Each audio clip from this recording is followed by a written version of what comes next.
got it under control. Okay. Okay, guys. So we're gonna start with the heel hook, and then we're gonna build on what we did previously with our half guard position, how to get to it. Okay. So how to properly apply heel hook? There's a couple of little details.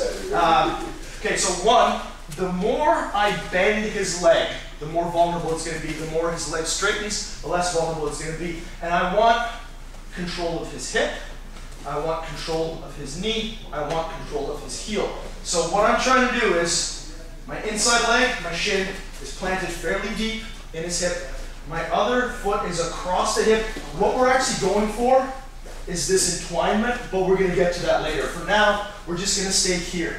Couple of details, like with the arm bar, if I squeeze my knees, my secondary is secure. I've got his hips secured. I've got his knee joint secured. The heel hook works by imparting torque, rotational force into the knee joint. If his leg is mobile in any way, and I start rotating his heel, it acts as a shock absorber. It can absorb some of that torque. So by squeezing my knees together, I isolate the knee joint, and then when I apply rotational force to his ankle, it blows out his knee. This is why, if I'm being a nice guy, I can pick.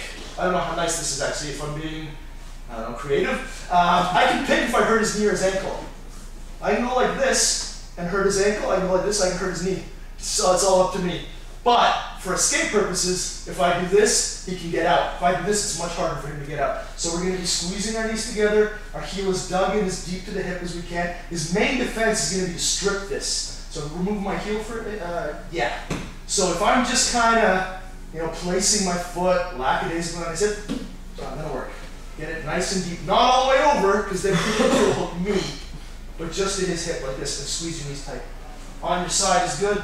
Now, your armpit, the back of your lat, pushes back like this. That exposes the heel. This is why I don't want his legs straight. I'm trying to come underneath the ankle, right against underneath the heel. If his leg is fairly straight, that's tough to do. As I turn and push down with my lat and bring my bicep on the flat of his foot on the underside, that exposes the angle perfectly. And I place the blade of my forearm on the Achilles tendon. Do not put your forearm muscle on the Achilles tendon. The reason for that is muscle is soft. Even the hardest guy in here has got soft muscles. And bone is solid. Turn your heel in for me, Connor. Yeah, exactly. Turn it in. Like that. No matter how tight I hold this, he will get out every single time. Most of the time you miss the heel hook, it's because of that. So I pinch it so that his toes are in my armpit, my bicep is against the flat of his foot, and the blade of my forearm right at the thumb is against the Achilles tendon, and I clap it tight, elbow sinking into my rib cage. And we stop here. Application would be like that, but we get to here and we just pinch his Achilles tendon a little bit. All right, so we're going to do that, and then we'll deal with how to get into it. Any questions? Does anybody need to see again? No? Cool, let's do it. I'm not sure.